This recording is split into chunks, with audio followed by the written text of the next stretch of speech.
ഇതിൻ്റെ പരംഭാവത്തിൽ ആർജവത്തോടുകൂടി ഇരിക്കുന്ന അവസാന ദിവസമാണ്. അങ്ങനെ പല പല തത്വങ്ങൾ, പല പല ഉപദേശങ്ങൾ ഗുരുനാഥനിൽ നിന്ന് ശ്രവിച്ച് തൻ്റെ സംശയങ്ങൾ നിവർത്തിച്ചു. അങ്ങനെ ശാസ്ത്ര ശ്രവണം പുരോഗമിച്ച് മുന്നോട്ട് പോകുന്ന ഘട്ടത്തിലാണ് ഒരിക്കൽ ഭഗവാനെ കാണാൻ കുറച്ച് ഋഷിമാർ വന്നു എന്ന് പറഞ്ഞത്. ഭഗവാനെ കാണാനായിട്ട് പലപ്പോഴും ഋഷിമാർ വരാറുണ്ട്. അതുപോലെ ഋഷീശ്വരന്മാർ ഭഗവാനെ കാണാനായിട്ട് വന്നു. ഇപ്പൊ യാദവന്മാർ, ഭഗവാന്റെ പുത്രന്മാർ ഉൾപ്പെടെയുള്ള യാദവ പ്രമുഖന്മാർ അവിടെ അങ്ങനെ ഒരു സമ്പ്രദായം ഇല്ലാണ്ട് നടക്കുന്നുണ്ടാവും. വെള്ളം കുടിച്ച് സമ്പ്രദായം ഇല്ലാണ്ട്.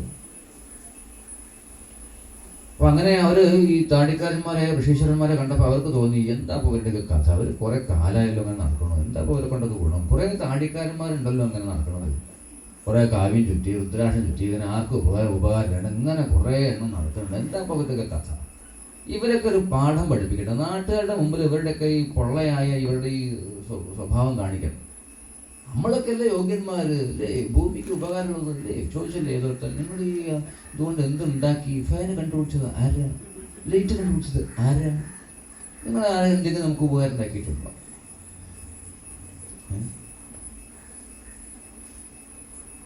വെള്ളമൊക്കെ മോട്ടർ കണ്ടുപിടിച്ചത് ആരാ, സന്യാസിയാ.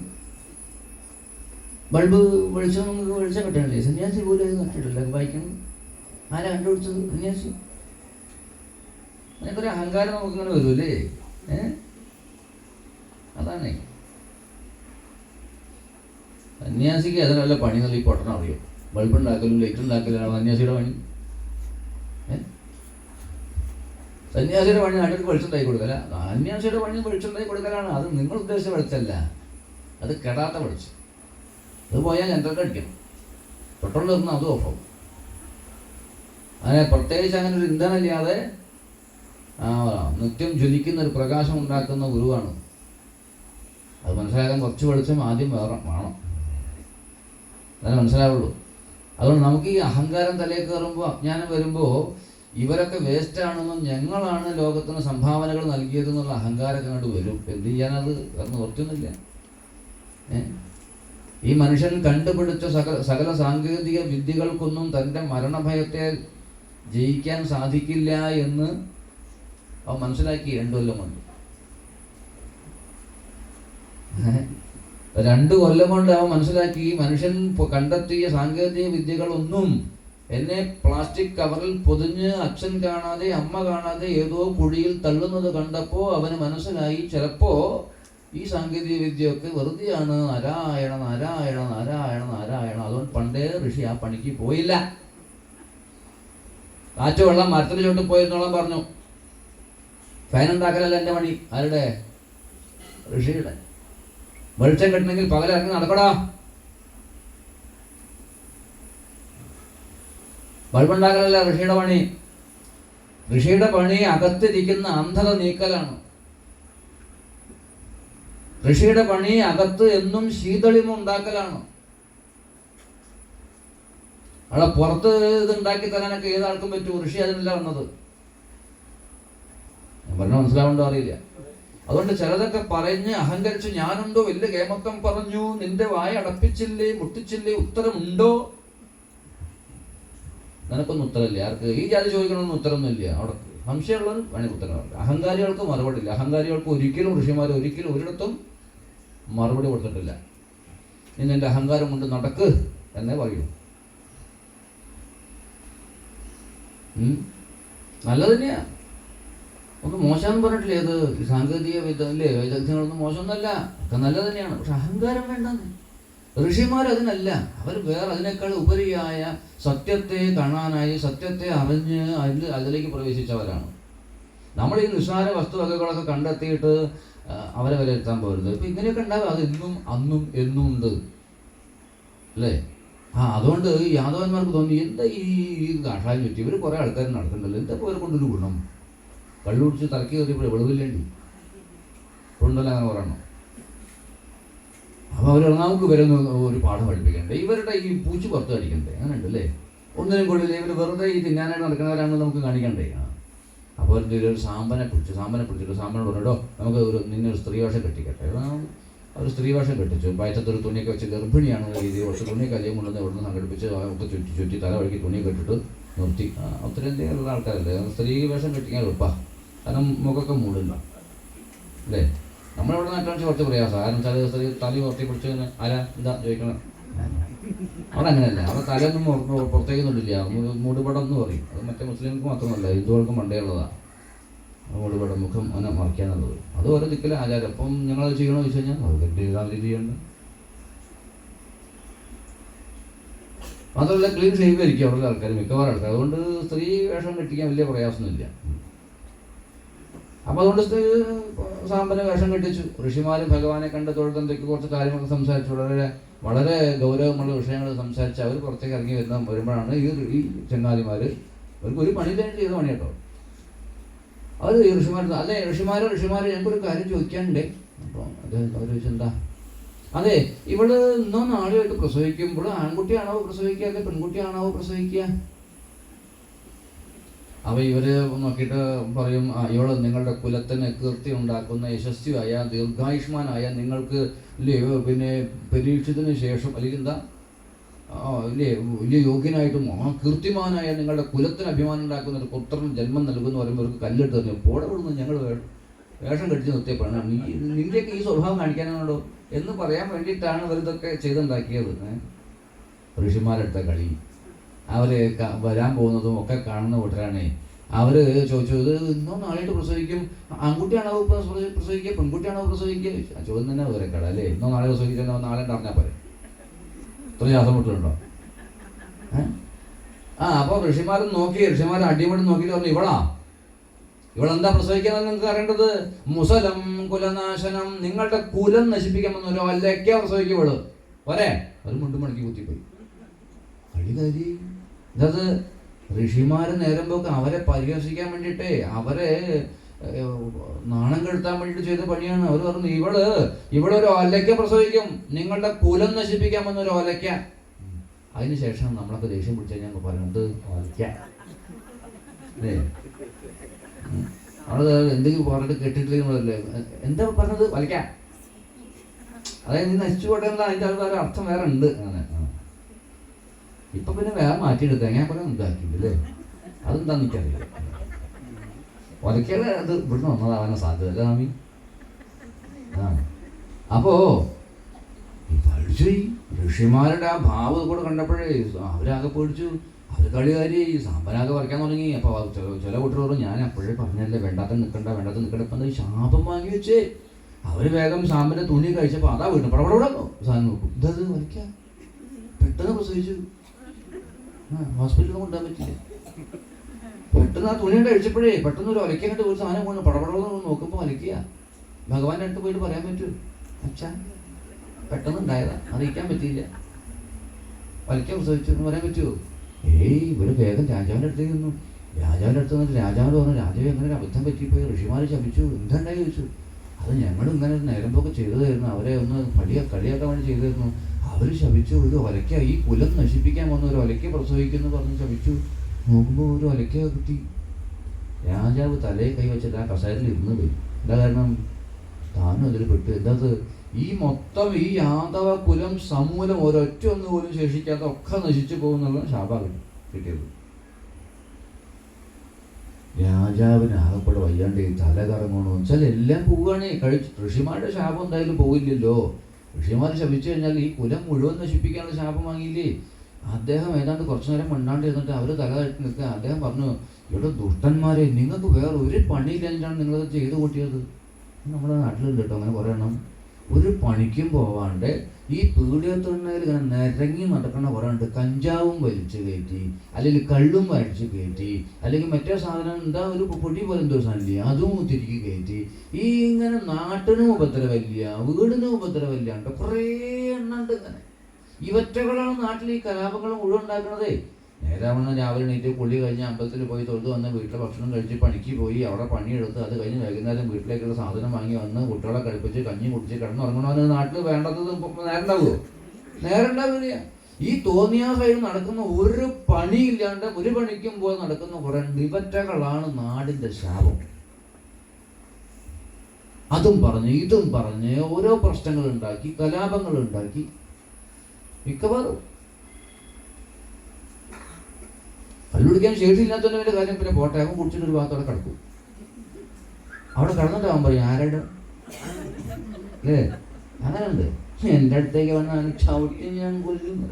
അപ്പോൾ അത് അവിടെ കിടക്കുന്നുണ്ട്, അവനെ ഇട്ടുകൊണ്ടാണെങ്കിൽ 4 ആൾക്കാർ തന്നു അല്ലേ. അങ്ങനെയൊക്കെ ഉണ്ട്. ഒരു ആഗ്രഹം പറയാ പാവമുണ്ടോ അങ്ങനെയൊക്കെ ഉണ്ട്.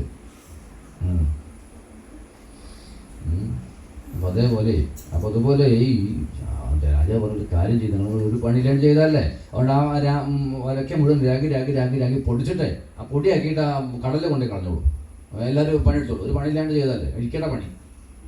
അവർ ചോദിച്ചു ഈ ഒലക്ക എന്താ ചെയ്യേണ്ടത് പറഞ്ഞു, കൊണ്ടുപോക്കോളാൻ പറഞ്ഞു. ആ പൊടിച്ചിട്ട് രാഗി പൊടിച്ചിട്ട് കടലിൽ കൊണ്ടേ കളഞ്ഞോളൂ. ഫയലും വാങ്ങിക്കൊടുത്തു. അവരെല്ലാവരും കൂടി ഇരുന്ന് അതിങ്ങനെ രാഗി രാഗി രാഗി രാഗി രാഗി കുറച്ച് ദിവസം പണിയെടുത്തിട്ട് അവസാനം എന്തായി, അത് പൊടിയായി. അവസാനം ഒരു കഷ്ണം ബാക്കിയായി. അത് പിന്നെ രാകാൻ പറ്റില്ല, പിന്നെ കയ്യിൽ നിന്ന് തോല് പോകും. അങ്ങനെ ഇവരെന്ത് ചെയ്തു, തോണി തുഴഞ്ഞു പോയിട്ട് എന്ത് ചെയ്തു, കടലിൻ്റെ നടുക്ക് കൊണ്ടുപോയിട്ട് കുറച്ച് അങ്ങോട്ട് കൊണ്ടുപോയിട്ട് അതിൽ കൊണ്ടുപോയിട്ട് ഈ പൊടിയൊക്കെ അതിലേക്ക് പോയി. ഈ പൊടി അപ്പം തന്നെ തിരമാല അടിച്ചു വന്ന് തിരയടിച്ച് ആ പൊടി മുഴുവനും കരയിൽ അടിഞ്ഞു കൂടി അതൊരു ഏരക പുല്ലായിട്ട് മുളച്ചു. ഇരുമ്പിൻ്റെ ആ ഒരു കഷ്ണം, കുറച്ചൊക്കെ വലിയ കഷ്ണം, അത് ഭാരമുണ്ട്, അത് താഴ്ന്നു പോയി. അതൊരു മത്സ്യം എന്തോ എന്ന് വെച്ചിട്ട് അതുകൊണ്ട് വിഴുങ്ങി. ആ മത്സ്യത്തെ ഒരു മുക്കുവൻ പിടിച്ചു. ആ മുക്കുവൻ്റെ അടുത്ത് ഒരു വേടൻ ആ മത്സ്യത്തെ വാങ്ങി. ആ വേടൻ അതിന് മുറിച്ച് നോക്കുമ്പോൾ വയറ്റിൽ നിന്നൊരു ഇരുമ്പ് കഷ്ണം കിട്ടി. അയാൾക്ക് വലിയ സന്തോഷമായി. വേടന്മാർക്ക് ഇരുമ്പ് കിട്ടിയാൽ നമുക്ക് സന്തോഷം, സ്വർണം കിട്ടിയ പോലെ. അവർക്ക് സ്വർണം കിട്ടിയാൽ അവർക്ക് സങ്കടമാവും. ഇപ്പോൾ കാട്ടിനകത്ത് ആരാണ് കിട്ടാണെന്നില്ലേ. ഇരുമ്പ് കിട്ടിയവർക്ക് സന്തോഷം. അത് പഴുപ്പിച്ച് കൂർപ്പിച്ച് അവർ അമ്പേറ്റ് തലപ്പത്ത് പിടിച്ച് അവർക്ക് ജന്തുവിനൊക്കെ അമ്പേറ്റ് വീഴ്ത്താൻ പറ്റും. അതൊക്കെ ആ സൗകര്യം. അത് അദ്ദേഹം ഒരു അമ്പുണ്ടാക്കി ആവനാഴിയിൽ വെച്ച് കുറച്ചതിൻ്റെ ആവശ്യമുണ്ട്. വലുത് വലിയ ആക്കുള്ളതാണ്. ചിലർക്ക് ചെറുത് പോലെ പൊടി പോലെ അല്ലേ, വലിയ ആൾക്ക് ആ പൊടിയൊന്നും പോരാ. ഭഗവാൻ തനിക്കുള്ള വലുത് തന്നെ വെച്ചു. അപ്പം ബുദ്ധിയുള്ളവർ ചോദിക്കും, എന്തെന്നാണ് ഈ പറയുന്നത് ശാസ്ത്രത്തിലൊക്കെ, ഇരുമ്പ് പൊടി പോയിട്ട് പുല്ല് മുളച്ചു ഇത്രേ. ഇതൊക്കെ ഈ കുറച്ച് 19 വയസ്സായിട്ട് ഒന്നിനും പോകാൻ വയ്യാതെ നിൽക്കുന്ന കുറേ അമ്മമാരുണ്ട്. അവരോട് പറഞ്ഞാൽ മതി, ഞങ്ങളുടെ ന്യൂജൻ അറിയോ, ഞങ്ങളോടൊന്നും ഈ വിവരങ്ങൾ പറയരുത്. ഇരുമ്പ് മുളയ്ക്കും ഇത്ര 2 മുക്കറൊക്കെ ഇട്ട് നടക്കുന്നു. ഇവിടെ കൊട്ടായി പറഞ്ഞതിൻ്റെ തത്വം എന്താ വെച്ചാൽ, ഈ അവനവൻ ചെയ്തു കൂട്ടിയ കർമ്മഫലം ഏത് കടലിൽ പോയി തള്ളിയിട്ടും കാര്യമില്ല എന്ന് അതിൻ്റെ അർത്ഥം. ഇരുമ്പ് മുളയ്ക്കില്ല എന്ന് ഋഷിക്ക് അറിയില്ലേ, എന്നിട്ടും അത് മുളച്ചെന്ന് പറഞ്ഞതിൻ്റെ അർത്ഥം എന്താ, നീ എവിടെ കൊണ്ടുപോയി തള്ളിയാലും എടോ അത് നിന്റെ അടുത്ത് തന്നെ വന്ന് നിന്റെ അന്തകനായിട്ട് മാറും. കർമ്മഫലം നമുക്കൊന്നും മാറ്റാൻ പറ്റില്ല. എവിടെ കൊണ്ടുപോയിട്ട് നമ്മൾ ഏത് കടലിൻ്റെ അപ്പുറത്ത് അറബിക്കടലിൽ കൊണ്ടുപോയിട്ടാലും അത് നിന്റെ വീട്ടിൻ്റെ മുറ്റത്ത് വന്ന് മുളയ്ക്കും എന്ന് കാണിക്കാനത്. ശാപാണത്, അത് ഭരിക്കും. ഒലയ്ക്ക കാരണം നിങ്ങൾക്ക് നാശം ഉണ്ടാവുമെന്ന് പറഞ്ഞു കഴിഞ്ഞാൽ ആ ഒലയ്ക്ക എന്തെങ്കിലും സമ്പ്രദായത്തിൽ അത് വന്നു ചേരും.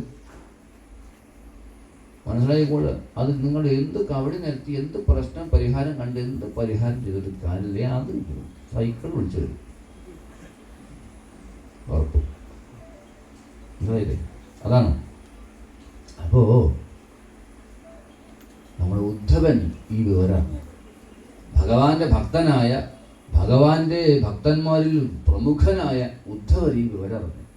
ഭഗവാൻ ഉൾപ്പെടെയുള്ള, താൻ ഉൾപ്പെടെയുള്ള യാദവ വംശത്തെ ഋഷീശ്വരന്മാർ ശപിച്ചു എന്നുള്ളത് ഉദ്ധവന് വിശ്വസിക്കാൻ പറ്റുന്നില്ല. ഉദ്ധവൻ ഭഗവാന്റെ വലിയ ഭക്തനാ. ഭക്തൻ എന്ന് പറഞ്ഞാൽ പോരാ, ഭഗവാനെ അന്ധമായിട്ട് അനുകരിക്കുന്ന ഒരാളാണ്. ഉദ്ധവരെ കണ്ടു കഴിഞ്ഞാൽ അവിടെ നിന്ന് കൃഷ്ണനാണ് തോന്നിപ്പോകും. കാരണം അങ്ങനെയാണ്, ഫോട്ടോഷോട്ട് കോപ്പിയ കൃഷ്ണന്റെ. ഭഗവാന്റെ മഞ്ഞപ്പെട്ട് ധരിക്കുക, ഒരു വനമാലയൊക്കെ കഴുത്തിലിടുക, മയിൽപ്പീലിയൊക്കെ ചാർത്തുക, ഗോപിചന്ദ്രൻ തൃപ്പുണ്ടറായിട്ട് ധരിക്കുക. ഇങ്ങനെ ഭഗവാന്റെ ഒരു ഫോട്ടോഷോട്ട് കോപ്പിയായിട്ട് ഭഗവാൻ നടക്കുന്ന പോലെ അല്ലേ. മറ്റേ അല്ലേ, നമുക്ക് ചിലരോട് ആരാധന വന്നു കഴിഞ്ഞാൽ പിന്നെ അവരെ പോലെ നമ്മൾ ആവാൻ നോക്കില്ലേ. ചെരുവുണ്ടെങ്കിൽ കൊണ്ട് ചെരിഞ്ഞ് നടക്കുക അല്ലേ, ചിരിക്കുമ്പോഴൊക്കെ അത് ചിരിക്കുക ഇല്ലേ, അങ്ങനെ കണ്ട്. അപ്പം അത് ആരാധനയാണ്, അതെല്ലാവരും ഉണ്ട്. ഇപ്പം ഭഗവാനെ പോലെ മുടിയൊക്കെ നീട്ടി നടന്ന് മയിൽപ്പീലിയൊക്കെ ചാർത്തി മഞ്ഞപ്പെട്ടൊക്കെ ധരിച്ച് അങ്ങനെ നടക്കുക. അപ്പം ഭഗവാനുള്ള ആരാധന കൊണ്ട് അങ്ങനെ ഭഗവാനെ പോലെ തന്നെ നടക്കുക ചെയ്യുക.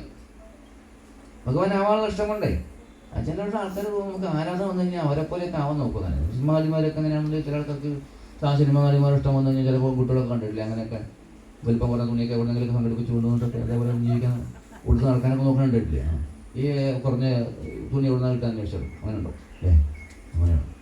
അപ്പോൾ ഇതേപോലെ ഭഗവാനോടുള്ള ആരാധനയാണ്. അപ്പോൾ എന്തുണ്ടാച്ചാൽ അതൊന്നും വിശ്വസിക്കാൻ പറ്റുന്നില്ല.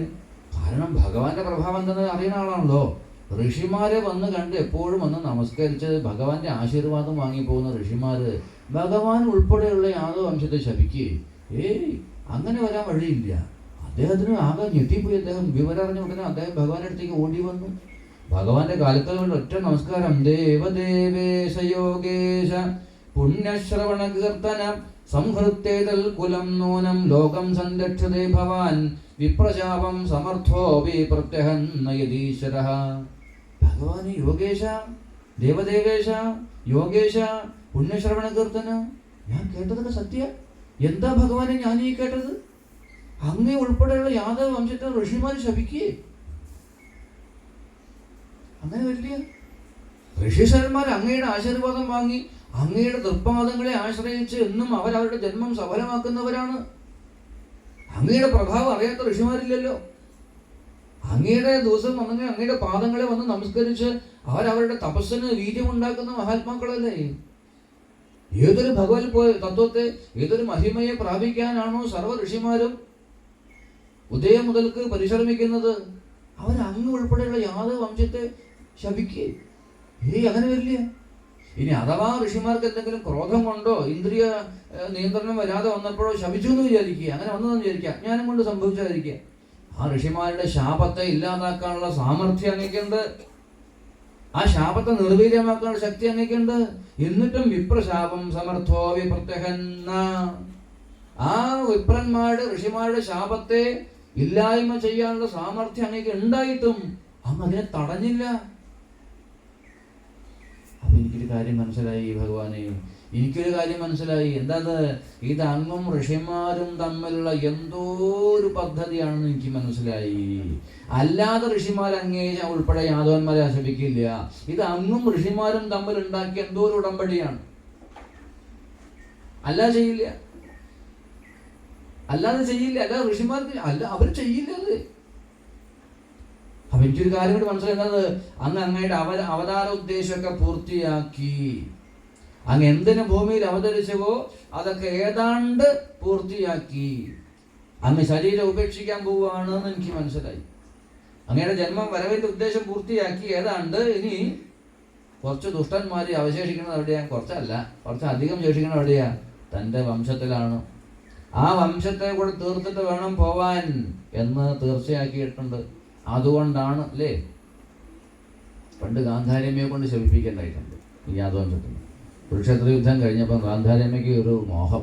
ഉണ്ണി ഭഗവാൻ ചോദിച്ചെന്താ? എനിക്ക് കുരുക്ഷേത്ര ഭൂമി ഒന്നും കാണുന്ന മോഹം. ഭഗവാൻ ഒന്ന് ചിരിച്ചു അത്ര. നേരത്തെ ഈ കണ്ണും തുറന്നു നോക്കിയെന്ന് വെച്ചാൽ ഈ കുരുക്ഷേത്ര ഭൂമി പോകേണ്ട കാര്യമില്ലേ. നേരത്തെ ഈ കണ്ണൊന്ന് കെട്ടൊന്ന് അഴിച്ചിട്ട് മക്കളെ നോക്കിയിരുന്നെങ്കിൽ കുരുക്ഷേത്ര ഭൂമി പോയിട്ട് ശവം കാണേണ്ട ഗതികേടുണ്ടാവില്ലായിരുന്നു. അപ്പോൾ കണ്ണ് മൂടി കെട്ടിയിട്ട് ഇപ്പം ഏതാണ്ടൊക്കെ കഴിഞ്ഞിട്ട് മക്കളെ നേരെ വഴിക്ക് നയിക്കാൻ കണ്ണ് മൂടി കെട്ടിയിട്ട് നേരെ വഴിക്ക് നയിക്കാൻ സാധിക്കാതെ അവരിപ്പോൾ അവരുടെ താന്തനിത്വം കൊണ്ട് രണഭൂമിയിൽ ചത്തു കിടക്കുമ്പോൾ അത് കാണാൻ മോഹം. മാത്രമല്ല കുന്തിയമ്മ ഗാന്ധാരിയമ്മയ്ക്ക് അങ്ങനെ തോന്നാനും കാര്യമുണ്ട്. എന്താ കാരണം? ഇത് കണ്ടിട്ട് മനസ്സൊന്ന് കലക്കി എടുത്തിട്ട് വേണം തൻ്റെ കുലത്തിനൊന്ന് നേരെ കിട്ടാൻ. അപ്പോൾ ഭഗവാൻ ഒന്ന് ചിരിച്ചു. എന്താ അത്? ഉദ്ദേശ വഴിയിലൂടെ വരുന്നുണ്ട്. വരും അമ്മ നമുക്കൊന്ന് പോവാം. അങ്ങനെ പോവാണ്. അങ്ങനെ ഒരു പോണൊരു പോക്കുണ്ട് അവിടെ. എന്താ ഒരു പോക്കെന്നറിയാം. അവിടെ പോയിട്ട് അവർ ഒരു ശാപം വാങ്ങി വയ്ക്കണം. എന്താ ആ ശാപത്തിൻ്റെ ഒക്കെ മഹത്വം? അവിടെ പോയിട്ട് ചോദിക്കുക. അവർ ഓരോ ഓരോ ഓരോ സ്വരൂപങ്ങൾ അവിടെ കാണും. ഗാന്ധാരിയമ്മ അവിടെ കെട്ടയച്ചിട്ട് ഓരോ ഭാഗങ്ങൾ നോക്കി കാണും. ശിവശിവ ഗാന്ധാരിയമ്മയുടെ അവസ്ഥ, ഗാന്ധാരിയമ്മയുടെ ഒരു നെഞ്ച് പിളർന്നു പോകുന്ന ഓരോ തലകളാണ് അവിടെ പോയപ്പോൾ കാണുന്നത്. എന്താണ്? ഒരു ദിക്കിലത് കിടക്കുന്ന ഒരു തലറ്റ് കിടക്കണം. എന്താണ്? വീണിതല്ലോ കിടക്കുന്നു ധരണിയിൽ ശോണിതാവൂമണിഞ്ഞയ്യോ ശിവശിവ നല്ല മരതകക്കല്ലിനോടൊത്തോരു കല്യാണരൂപൻ കുമാരൻ മനോഹരൻ ചൊല്ലഴും അർജുനൻ തൻ്റെ തിരുമകൻ വല്ലവി വല്ലഭ നിന്റെ മരുമകൻ കൊല്ലാതെ കൊള്ളാഞ്ഞതെന്തവൻ തന്നെ നീ കൊല്ലിക്കയത്രേ നിനക്കോ രസമടോ. എനിക്കൊരു കാര്യം മനസ്സിലായി. അതാണ് ഓരോരുത്തരും ഇങ്ങനെ കാണാണ്. വാരണവീരൻ തലയറ്റു വില്ലറ്റു വീരൻ ഭഗതത്തൻ തന്റെ തലയറ്റു. നാലാമത് ആനതൻ വാലു മരിഞ്ഞിട്ട് കോലാഹലത്തോട് പോയതു ബാണവും. അർജുനന്റെ ബാണം പോയ തന്നെ 4 പണി അർജുനന്റെ ബാണം. എന്താണ്? ആ ഭഗതത്തന്റെ തലറ്റ് കിടക്കുക അവിടെ. ആ ഭഗതത്തൻ എങ്ങനെയാണ്? വാരണവീരൻ അവന്റെ തല മുറിച്ചിട്ട്, ആ ആനയുടെ തല മുറിച്ചിട്ട് വീരൻ ഭഗതത്തൻ അവന്റെ തലയാണ് 3ാമത് ആനയുടെ വാലു അരിഞ്ഞിട്ട് കൊടിയിട്ട് ധ്വജം അരിഞ്ഞിട്ട് എന്നിട്ടൊക്കെ 50 പോയത്. ആ മഹാത്മാവിന്റെ എന്താ ജയദ്രഥനും അവരൊക്കെ ഏതാണ്ട് ആ ഭൂമിയിൽ വീണെടുക്കണമൊക്കെ കണ്ടു. കണ്ടീലയോ നീ മുകുന്ദ ധരണിയിലുണ്ടായ അല്ലേ മന്നരിൽ മുമ്പൻ ഭഗതത്തൻ. ആ ധരണിയിലുണ്ടായ യോഗ്യന്മാരിലൊരു മഹായോഗ്യനാണ്. മന്നരിൽ മുമ്പൻ ഭഗതത്തൻ തൻകരീ വീരൻ അനികേധനുസുമായി സംക്രന്ദനാത്മജൻ ഈതാശരത്തിനാൽ. അർജുനൻ ഈതാശരത്തുമ്പോൾ ശരം കൊണ്ടേ തലയേറ്റ് വീണ് കിടക്കണതാ. അവിടെ കുമാരനെ കണ്ടത് അത് ഭഗതത്തിന്റെ തല എത്തി കിടക്കണുണ്ടു. ഗാന്ധാരമ്മയുടെ നെഞ്ചൊന്ന് പുലർന്നു പോയി. അങ്ങനെ യുദ്ധഭൂമിയിലാണ് നടക്കുക. ഓരോ കാഴ്ചകൾ കണ്ടിട്ട് തളർന്ന് വീഴാൻ പോകുമ്പോൾ ഭഗവാൻ ഒന്ന് കൈ കണ്ടു പിടിക്കും. അപ്പോഴാണ് ഒരു കുമാരൻ അവിടെ കാണുന്നത്. വീണിതല്ലോ കിടക്കുന്നു ധരണിയിൽ ശോണിതവോ മണിഞ്ഞയ്യോ ശിവ ശിവ. നല്ല മരതകക്കല്ലിനോടൊത്തോരു കല്യാണരൂപൻ കുമാരൻ മനോഹരൻ. ചൊല്ലഴും അർജുനൻ തന്റെ തിരുമകൻ വല്ലവി വല്ലഭ നിന്റെ മരുമകൻ. ആരാ തീർക്കണത്? അഭിമന്യേ. എന്താ മരിച്ച ആയിട്ടും ഇപ്പോഴും ആ കവിളിന്റെ ആ ഒരു ഐശ്വര്യം തിളക്കൊന്നും പോയിട്ടില്ല. ഇപ്പോഴും അങ്ങനെ മുഖം ഇങ്ങനെ തിളങ്ങി നിൽക്കുക. നിനക്ക് എൻ്റെ മക്കളോടും വംശത്തിനോടും നിനക്ക് വിരോധം ഉണ്ടെന്ന് എനിക്കറിയാം. ഈ കുട്ടിയെങ്കിലും നിനക്ക് രക്ഷിച്ചോളൂ. അർജുനന്റെ മകനല്ലത്. വല്ലവി വല്ലഭ നിന്റെ മരുമകനല്ല. നിനക്ക് അവനെങ്കിലും കൊല്ലാതെ കൊള്ളാനിതെന്തവൻ തന്നെ നീ എന്തിനാ ഇവനെങ്കിലും രക്ഷിച്ചെടുക്കാഞ്ഞത്? അപ്പൊ എനിക്കൊരു കാര്യം മനസ്സിലായി. എന്തത്? കൊല്ലിക്കയത്രേ നിനക്കോ രസമടോ. നിനക്ക് കൊല്ലിക്കലാണ് നിന്റെ രസം. അതുകൊണ്ടാണ് നീ ഇതിനൊക്കെ കൂട്ടുന്നത്. അവിടെ വേറെ അർത്ഥം കിടക്കുന്നു.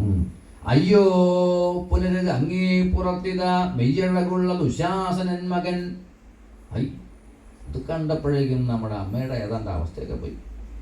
ദുശാസനെ അവിടെ അടിച്ചിട്ട് തകർത്ത് തരിപ്പണാക്കിയിട്ട് ദുശാസനൻ നിന്റെ മാറ അടിച്ച് തകർത്ത് ഞാൻ ചോര കുടിക്കുന്നുണ്ട്. ആ ചോരയിൽ പാഞ്ചാലിയുടെ മുടി വീഴണമെന്ന് പറഞ്ഞിട്ടുണ്ട്. ഭീമൻ ദുശാസന്റെ മാറ അടിച്ച് പൊളിച്ചിട്ട് വാരിയിൽ അടിച്ച് തകർത്തിട്ട് മതിയാവുന്നില്ല. എത്ര വട്ടം അടിച്ച് വീട്ടിയതെന്ന ആ കണ്ടപ്പോഴേക്കും, ആ ശവം കണ്ടപ്പോഴേക്കും ഗാന്ധാരി കൊയ്യണ്ടേ. അയ്യോ പുനരത് അങ്ങേ പുറത്തിയതാ മെയ്യഴകുള്ള എന്താണ് ദുശാസനൻ മകൻ. മാരുതി കീറിപ്പുളർന്നോ കുടിച്ചോ ഒരു മാറിടം കണ്ടാൽ പൊറുക്കുമോ പൈതലേ. മാരുതി അടിച്ച് തകർത്ത ആ നെഞ്ച് കണ്ടിട്ട് എനിക്ക് എൻ്റെ മകനാണ് ഇത് കാണാൻ കണ്ടു നിർത്താൻ എനിക്ക് പറ്റുന്നില്ല.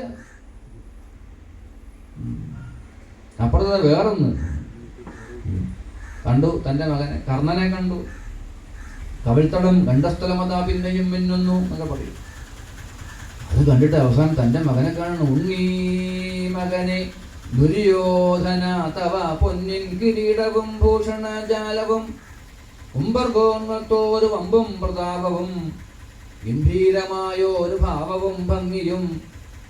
എന്താണ് കിടക്കാണേ പട്ടുമൊക്കെ കിടക്കേണ്ട നീയിപ്പോ പെട്ട് കിടക്കുന്നല്ലോ ഈ ചോരയിൽ ചോണിതാവൂലേ. എന്താണ് അവിടെ കിടക്കാണ് നീയെ?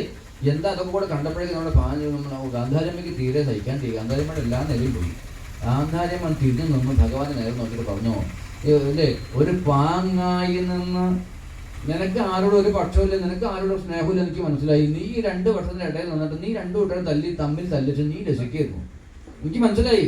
അതുകൊണ്ട് കൃഷ്ണ ഞാൻ പറയുകയാണെന്താ, ഇന്നേക്ക് 3 പന്തിരാണ്ട് കൂടുമ്പോൾ നീയും നിന്റെ വംശം ഇതുപോലെ തമ്മിൽ അടിച്ച് നശിക്കാൻ ഇടവരട്ടെ കൃഷ്ണ.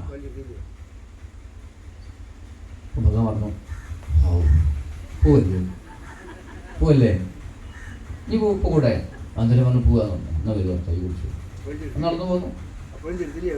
ഭഗവാൻ എപ്പോഴും ചിരിച്ചു. ഭഗവാൻ അങ്ങനെ ചിരിക്കലെന്നെ. ഭഗവാൻ എപ്പോഴും ചിരിക്കാത്തത്? ഇവിടുന്ന് ആരോ പറഞ്ഞു കൃഷ്ണനെ അനുകരിക്കാൻ പാടില്ല. എന്തൊരു മണ്ടത്തരം! രാമനെ അനുകരിച്ചുള്ള കൃഷ്ണൻ അനുകരിക്കരുത്. എന്തോ വിഡ്ഢിത്തരങ്ങൾ! നമ്മുടെ ഈ ശാസ്ത്രത്തിൽ നിന്നൊക്കെ മനസ്സിലാക്കുന്നത് കൃഷ്ണൻ ജീവിതത്തിലൂടെ നമുക്ക് കാണിച്ചു തന്ന എന്തെല്ലാം സന്ദേശങ്ങളുണ്ട്. എന്നും നമുക്ക് സന്തോഷം ഉണ്ടാവുന്ന വിചാരം. നമുക്ക് ഈ സമാജത്തിന് എപ്പോഴും അനുകൂലമായത് ഉണ്ടാവുമെന്ന് വിചാരിക്കുന്നുണ്ടോ? പ്രതികൂലമായത് എപ്പോഴും ഉണ്ടാവും. ആ സമയത്തൊക്കെ പുഞ്ചിരിക്കാൻ പഠിക്കുക, അത് ശീലിപ്പിക്കുക ഭഗവാൻ നമ്മളെ. ഒരമ്മ മുഖത്ത് നോക്കി ശപിച്ചപ്പോഴും ചിരിക്കാൻ എന്നുള്ള ഒരു മനസ്സ് കാണിച്ച ഭഗവാനെ നമുക്ക് മാതൃകയാക്കണ്ടേ? അത് കൃഷ്ണൻ അനുകരിക്കാൻ സാധിക്കില്ല പറഞ്ഞാൽ എന്താ അതിന്റെ അർത്ഥം? എന്താ മനസ്സിലാക്കണേ? കൃഷ്ണൻ അനുകരിക്കാൻ 10,000-16,000 നിങ്ങൾ അനുകരിക്കണ്ട. ഗോവർദ്ധനം ധരിക്കാൻ നിങ്ങൾ മെനക്കെടും വേണ്ട.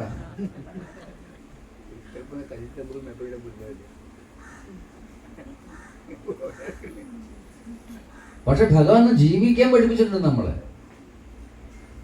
ഓരോ സന്ദർഭത്തിലും എപ്പോഴൊക്കെ മനസ്സിന്റെ താളം തെറ്റിപ്പോകുന്ന സന്ദർഭത്തിലും എങ്ങനെ മനസ്സിനെ സമമാക്കി നിർത്തണമെന്ന് നമ്മളെ പഠിപ്പിച്ചിട്ടുണ്ട് ഭഗവാൻ. ഇങ്ങനെ മനസ്സിനെ കയ്യിലിട്ട് അമ്മാനമാടിയ വേറെ ഏത് മൂർത്തിയുണ്ട് ലോകത്തില്? ഇത്ര നമുക്ക് എപ്പോഴും തളർന്നു പോകുന്ന ഒരു അർജുനനെ പിടിച്ച് ഉയർത്തി വാക്കുകളെ കൊണ്ട് അർജുനന്റെ ആ ഒരു ശൗര്യത്തെ ഉണർത്തിയിട്ട് ചെയ്യടോ യുദ്ധം എന്ന് പറഞ്ഞ് അവനെ കൊണ്ട് യുദ്ധം ചെയ്യിച്ച് സമൃദ്ധമായ രാജ്യം നേടിക്കൊടുത്ത ഭഗവാനോളം മാതൃക ലോകത്തിൽ വേറെ ആരുണ്ട്? എന്നിട്ട് പറയുക കൃഷ്ണനെ അനുകരിക്കരുതെന്ന്. എന്ത് മണ്ടത്തരാണ്! ഇന്നലെ ഞങ്ങൾക്കിവിടെ ചർച്ച നടത്തരുത് മണി. അപ്പോൾ ചർച്ചയിൽ ഉരുത്തിരിഞ്ഞ വന്നൊരു അഭിപ്രായമാണ് കൃഷ്ണനെ അനുകരിക്കരുത്, രാമനെ അനുകരിച്ചോളൂ. എന്താ എല്ലാ അവതാരങ്ങളും നമുക്ക് സന്ദേശങ്ങൾ നൽകാൻ വേണ്ടി വന്നത്. അല്ലാണ്ട് ഏതെങ്കിലും ഒരാളെടുത്ത് ചേർന്ന് സ്വീകരിക്കുക, ഒരാൾ തള്ളിക്കളയുക ഒന്നും പാടില്ല. വിവരക്കേട്. ഏത് അവതാര പുരുഷന്മാരിൽ നിന്നും ഏത് മഹാത്മാക്കളിൽ നിന്നും ദുര്യോധനിൽ നിന്നും നമ്മൾ പഠിക്കാനുണ്ട് പാഠങ്ങൾ.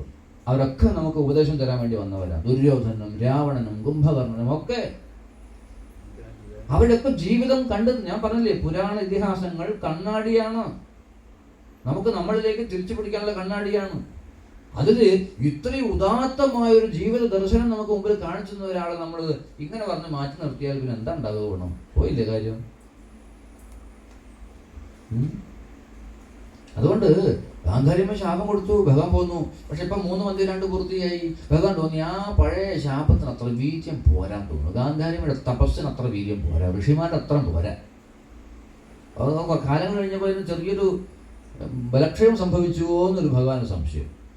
അങ്ങനെ ഒരു ശാപം കൂടി കൊടുക്കുക. 2 ശാപം ഒരേ വാങ്ങി കൂട്ടിയ ഒരേ സമൂഹമേ ഉള്ളൂ, യാദവ കുലം. ഒന്ന് ഗാന്ധാരിയമ്മ ശപിച്ചു, ഇപ്പോൾ ഋഷിമാർ ശപിക്കുകയാണ്. ഭഗവാൻ തോന്നിയാൽ പോരാ, സ്ട്രോങ് പോരാ, ഒന്നുകൂടെ കൊടുക്കുക. അങ്ങനെയാണ് ഋഷിമാരെ വിളിച്ചു വരുത്തിയിട്ട് ഭഗവാൻ കുറച്ച് രഹസ്യമായ സംവാദങ്ങൾ നടത്തുന്നത്. അപ്പോൾ അവർ പറഞ്ഞു, ഭഗവാനെ ഞങ്ങളിപ്പോൾ അങ്ങയുടെ കുലത്തെ ഇവിടെ നിർത്തിപ്പോയാൽ ശരിയാവില്ലെന്ന്. ഭഗവാൻ നോക്കൂ, ഇതാണ് ഭഗവാന്റെ മഹത്വം. ഭഗവാനാണ് തൻ്റെ കുലല്ല, എൻ്റെ കുലല്ല, അവിടെ നിൽക്കട്ടെ, അത് ഇവിടെ നിൽക്കുന്നോട്ടെ എന്ന് പറഞ്ഞാൽ ഭഗവാന്റെ ആ ഒരു മഹിമ പോയി. തൻ്റെ പുത്രന്മാരെ കൊണ്ട് ഓക്കേറ്റിനെ അടിച്ച് നിരപ്പാക്കിയിട്ട് ഭഗവാൻ പോകുന്നത്. ഒരൊറ്റ അങ്ങനെ ബാക്കി വെച്ചില്ല, ഒരൊറ്റയാളെ ബാക്കി വെച്ചുള്ളൂ. അപ്പൊ ഇത് ഉദ്ധവർക്ക് മനസ്സിലായി. അപ്പൊ ഉദ്ധവർ പറഞ്ഞ, ഭഗവാനെ അങ്ങ് അങ്ങയുടെ അവതാര ഉദ്ദേശമൊക്കെ പൂർത്തിയാക്കി അങ്ങ് ഇവിടുന്ന് ശരീരം ഉപേക്ഷിച്ച് പോവുകയാണ്. അങ്ങ് എനിക്ക് മനസ്സിലായി. അല്ലാണ്ട് ഋഷിമാരെ അങ്ങനെ ശപിക്കില്ല, അങ്ങ് ഉൾപ്പെടെയുള്ള ഈ ആദവംശം ശപിക്കില്ല. അദ്ദേഹത്തിന് ആകെ വിഷമമായി. അദ്ദേഹം കണ്ണുന്നങ്ങനെ കണ്ണുനീര് വരുന്നുണ്ട്, അദ്ദേഹത്തിന് തൊണ്ട ഇടറുന്നുണ്ട്. അദ്ദേഹം പറഞ്ഞു, ഭഗവാൻ ഉണ്ടാവണം നിൽക്കുക ഉദ്ധവരെ നോക്കിയിട്ട്. ഭഗവാൻ അപ്പോഴും പുഞ്ചിരി തന്നെയാണ്, പുഞ്ചിരി വിട്ടിട്ടൊന്നുമില്ല. ഭഗവാൻ അപ്പോഴും അങ്ങനെ പുഞ്ചിരിച്ച് നിൽക്കുക അവിടെ. അപ്പൊ ഭഗവാന്റെ കാൽക്കൽ കൊണ്ട് നമസ്കരിച്ച് എഴുന്നേറ്റ് പറഞ്ഞു, ഭഗവാനെ അങ്ങക്ക് എന്നെ അറിയില്ലേ? ഞാൻ അങ്ങില്ലാണ്ട് എങ്ങനെയാ ഭഗവാനെ? നാഹം തവാംഘ്രികമലം ക്ഷണാർദ്ധമപി കേശവ ത്യക്തും സമുത്സഹേ നാഥ സ്വധാമനയമാമപി. ഭഗവാനെ നാഹം തവാംഘ്രികമലം ക്ഷണാർദ്ധമപി കേശവ ത്യക്തും. ഭഗവാനെ എനിക്ക് അങ്ങയുടെ ആ തൃപ്പാദ കമലങ്ങളെ ഒരു ക്ഷണാർദ്ധം പോലും പിരിഞ്ഞിരിക്കാൻ എനിക്ക് പറ്റില്ല ഭഗവാനെ. ഒരു ക്ഷണം പോലും അല്ല, ഒരു ക്ഷണാർദ്ധം പോലും എനിക്ക് അങ്ങേ പിരിഞ്ഞിരിക്കാൻ പറ്റില്ലേ ഭഗവാനെ.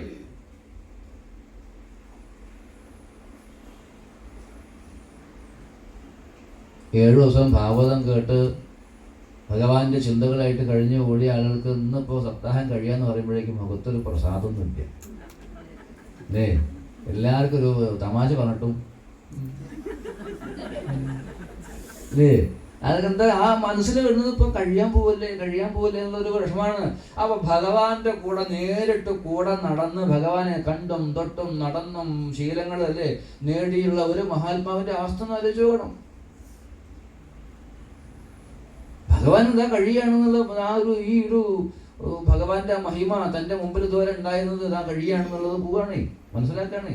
അദ്ദേഹം അജ്ഞതയാണ്, ഭഗവാൻ മാറ്റി കൊടുക്കുന്നത്. അപ്പോൾ ഇവിടെ പറയുകയാണ് എന്താണ്, ഭഗവാനെ എനിക്ക് അങ്ങയുടെ തൃപ്പാദ കമലങ്ങളെ ഒരു ക്ഷണം അർത്ഥം പോലും പിരിഞ്ഞിരിക്കാൻ എനിക്ക് പറ്റില്ല എന്ന് അങ്ങേക്ക് അറിയില്ലേ. അങ്ങോട്ട് പോകരുതെന്ന് ഞാൻ പറയില്ല, അങ്ങനെ പറയാൻ പാടില്ല. കാരണം അങ്ങ് അല്ലേ എന്ന് വന്നു എപ്പോൾ പോകണം എന്നുള്ളതൊക്കെ അങ്ങയുടെ തീരുമാനം, അങ്ങയുടെ നിശ്ചയമാണ്. അതൊക്കെ ധർമ്മത്തിന്റെ വഴിയിലൂടെ നടക്കണം. അതൊന്നും ഞാനെതിരല്ല. അങ്ങോട്ട് പോകരുതെന്ന് ഞാൻ പറയില്ല. അങ്ങ് പോവും, അങ്ങ് പോയാൽ സമയമായി അങ്ങ് പോവും. പക്ഷെ ഞാൻ ഇങ്ങനെ പ്രാർത്ഥിക്കാൻ, ഭഗവാനെ സ്വധാമ നയമാമപി, അങ്ങ് എവിടേക്കാ പോണെച്ച അവിടേക്ക് എന്നെയും കൊണ്ടുപോകണം ഭഗവാനെ, അങ്ങ് പോണ ദിക്കിലേക്ക് എന്നെയും കൊണ്ടുപോകണം ഭഗവാനെ എന്ന് പറഞ്ഞു.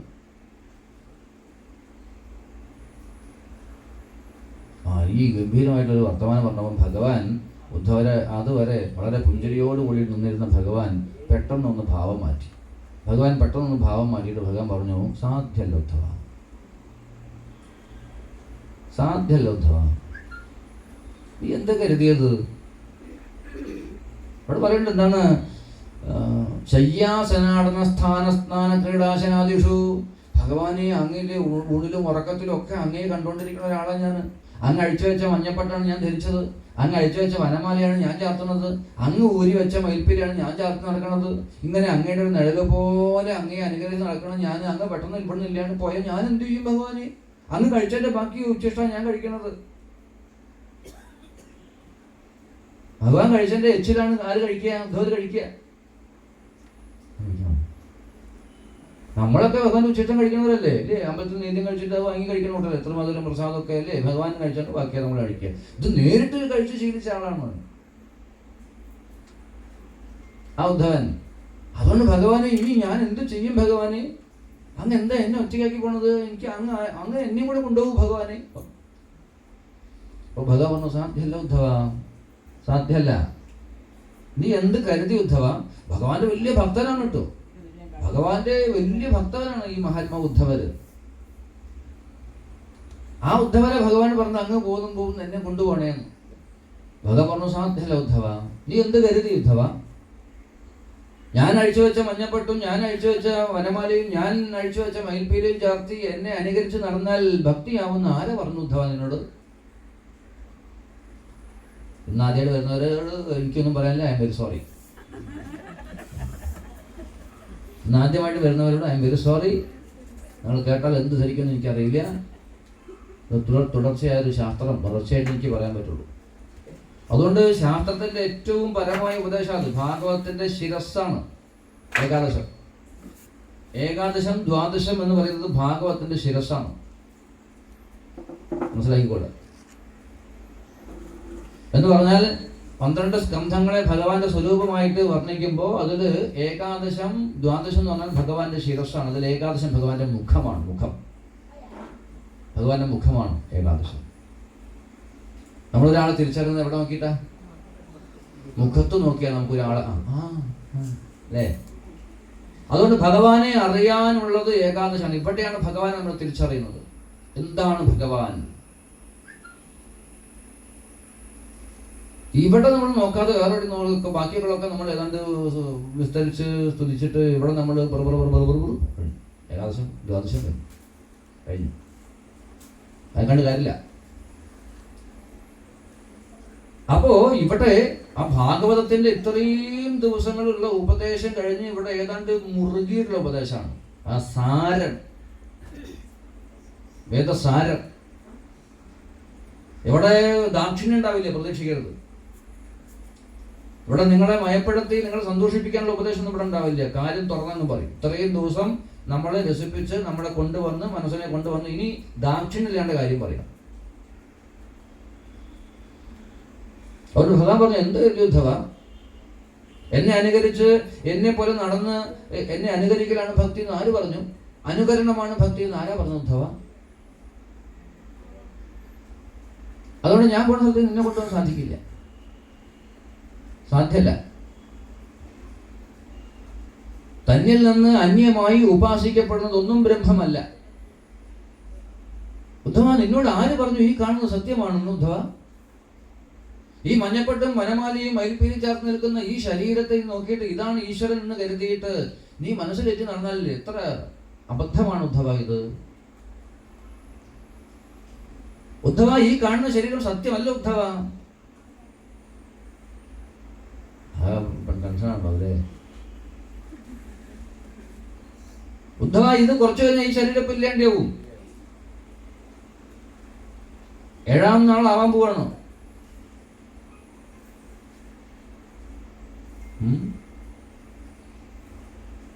ഞാനിപ്പോ കുറച്ചു കഴിഞ്ഞാൽ ഈ ശരീരം ഉപേക്ഷിക്കും. നീ കേട്ട ശാപം ശരിയാണ് ഉദ്ധവ, നീ അറിഞ്ഞത് ശരിയാണ്. ഇന്നേക്ക് 7-ാം ദിവസം യാദവന്മാര് തമ്മിൽ പരസ്പരം കലഹിച്ച് ശണ്ഠ കൂട്ടി അവര് പരസ്പരം ഈ യാദവ വംശം മുഴുവനും ഇല്ലാണ്ടാവും. നീ കേട്ടത് ശരിയാണ് ഉദ്ധവ, യാദവ വംശം സമൂലം നശിക്കും. യാദവ വംശത്തിലെ അവസാനത്തെ അംഗവും അവസാനത്തെ യാദവ പ്രമുഖനും വീണാൽ ഞാൻ ഉടനെ ശരീരം ഉപേക്ഷിക്കും ഉദ്ധവ. ഈ ശരീരം പിന്നെ പതിക്കും. ഞാൻ എപ്പം ശരീരം ഉപേക്ഷിക്കുന്നുവോ അപ്പം സമുദ്രം ഈ ദ്വാരകയെ മുക്കിക്കളയും. സുനാമി ഉണ്ടാവും. നീ ഇവിടെ നിൽക്കരുത്, വേഗം പൊക്കോളൂ. നിന്നെ മാത്രം ഞാൻ ഈ ശാപത്തിന് മോചിപ്പിക്കുകയാണ്, പൊക്കോ, ഇവിടെ നിൽക്കരുത്. ഞാൻ യാദവ പ്രമുഖന്മാർ അവസാനത്തവനും വീണു കഴിഞ്ഞാൽ ഞാൻ ശരീരം ഉപേക്ഷിക്കും. ഞാൻ ശരീരം ഉപേക്ഷിച്ചാൽ ആ നിമിഷം ഈ ദ്വാരകയെ സമുദ്രം മുക്കിക്കളയും. അങ്ങോട്ടിരിക്കും, നീ ഇളകണ്ട, ഇത് കഴിഞ്ഞിട്ട് ഇളകിയാൽ.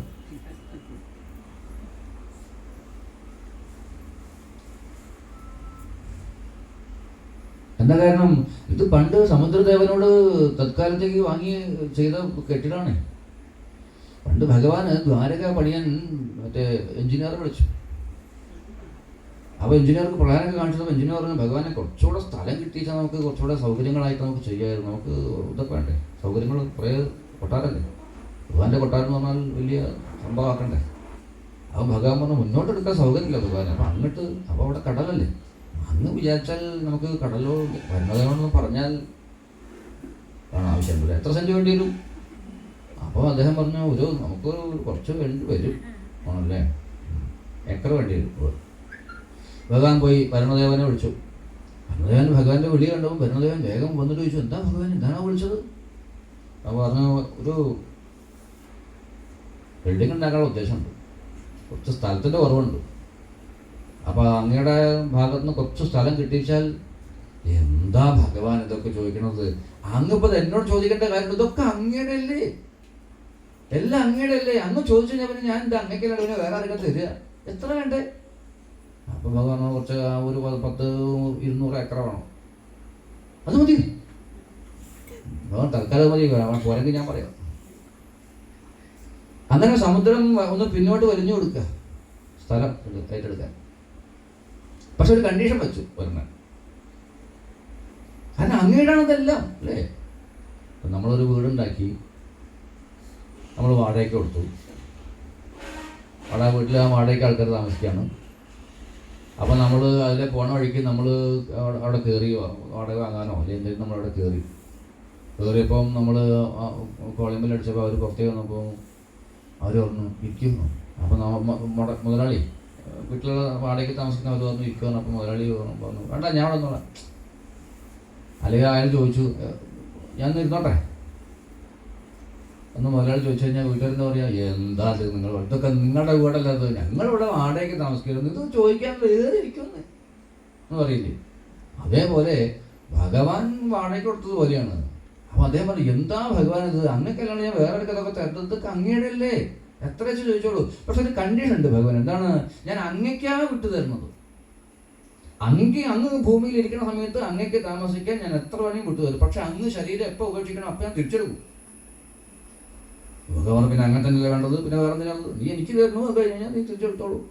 അതിൻ്റെ കണ്ടീഷൻ ഉണ്ട്. അതുകൊണ്ട് ഭഗവാൻ അതറിയാം. അതുകൊണ്ട് ഭഗവാൻ പറഞ്ഞു എന്താണ്, തിരിച്ചു പോയതുപോലെ ആവില്ല, ഇങ്ങോട്ട് വരിക. അത് കുറച്ച് വരവന്നെയാവും അല്ലേ, അതുണ്ട്. അതുകൊണ്ട് ഭഗവാൻ പറഞ്ഞു ഞാൻ എപ്പം ശരീരം ഉപേക്ഷിക്കുന്ന അന്ന് ഈ സമുദ്രം ഈ ദ്വാരക മുഴുവൻ മുക്കിക്കളയും, ഒറ്റ അളവ് നിൽക്കരുത്, പൊക്കോളുക.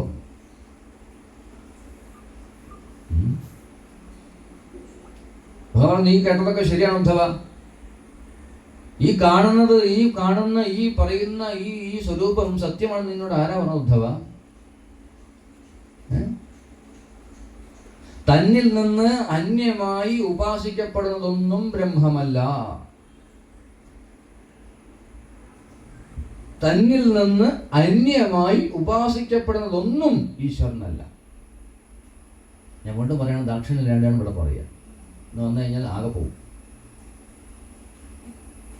തന്നിൽ നിന്ന് അന്യമായി ഉപാസിക്കപ്പെടുന്നതൊന്നും ഈശ്വരനല്ല.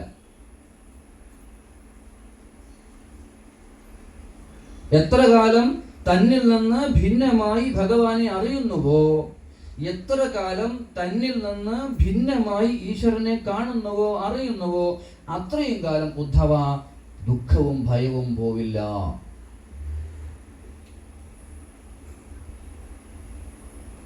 ദേവകി ഭഗവാനെ പ്രസവിച്ചു, ദുഃഖം പോയോ? ഭഗവാന്റെ അമ്മയായിരുന്നു, ദുഃഖം പോയോ? ചോദ്യം. യശോദാമ്മ ഭഗവാനെ പാലൂട്ടി വളർത്തി, ദുഃഖം പോയോ? ദുഃഖം പോയോ? ഭയം ഉണ്ടായിരുന്നോ? അല്ലേ?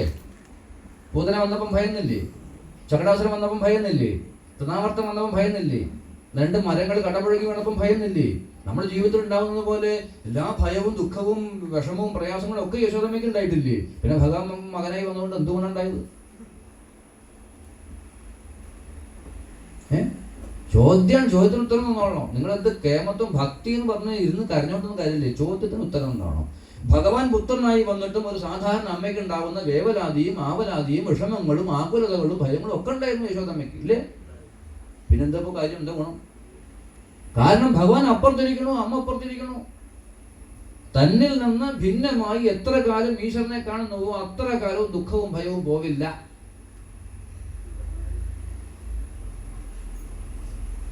അതുകൊണ്ട് ഇപ്പോൾ തന്നിൽ നിന്ന് ഭിന്നമായ 2 ഇഡ്ഡലി കഴിക്കും. അതാണ് ഇപ്പൊ ദുഃഖം പോവാനുള്ള ഏറ്റവും വഴി. അതുകൊണ്ട് തന്നിൽ നിന്ന് ഭിന്നമായ ആ ഇഡ്ഡലിയെ താനാക്കി മാറ്റുക. താനും ഇഡ്ഡലിയും ഒന്നായാൽ, ഇപ്പൊ ഇഡ്ഡലി അപ്പുറത്ത് നിൽക്കുന്നു, ഞാൻ ഇപ്പുറത്ത് നിൽക്കുന്നു, വിശപ്പെന്ന ദുഃഖം എനിക്കുണ്ട്. ആ ഇഡ്ഡലി എന്നിലേക്ക് വന്ന് ഞാനും ഇഡ്ഡലിയും ഒന്നാണെന്ന് അറിഞ്ഞാൽ അപ്പൊ ആ ദുഃഖം പോയി. ശരി. ഹരേ രാമ രാമ രാമ ഹരേ ഹരേ, ഹരേ കൃഷ്ണ കൃഷ്ണ കൃഷ്ണ ഹരേ ഹരേ, ഹരേ രാമ രാമ രാമ ഹരേ ഹരേ.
കുറവായിരുന്നു.